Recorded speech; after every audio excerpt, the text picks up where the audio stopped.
Good evening to everyone who follows the evolving landscape of Turkish television, because today we are diving into a pairing that has quietly but persistently captured audience curiosity far beyond what their initial project might have suggested.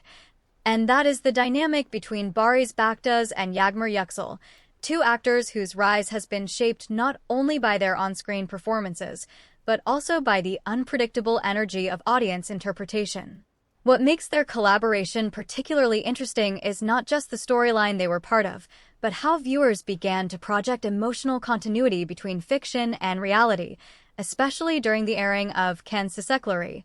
where their characters' relationship evolved from tension to layered emotional dependence, a progression that many viewers described as unusually natural compared to more formulaic pairings in the genre. Discussions across Turkish fan forums and international platforms reveal that a significant portion of the audience became invested not only in the narrative arc, but in micro-details such as eye contact timing, pauses in dialogue,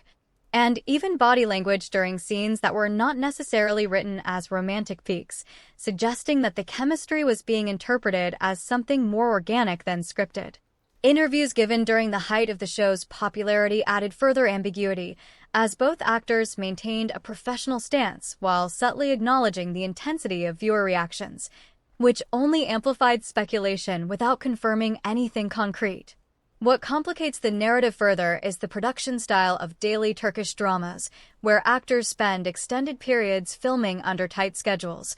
often leading to a level of familiarity that can easily be misinterpreted by audiences as emotional closeness beyond the script. Industry insiders have pointed out that this kind of viewer projection is not new, but in this particular case, it was intensified by the relatively fresh presence of both actors in the mainstream, meaning audiences were encountering them without pre-existing personas, making it easier to blur the boundaries between character and performer. At the same time, there were contrasting reactions, with some viewers arguing that the perceived chemistry was a product of careful direction and editing rather than spontaneous connection,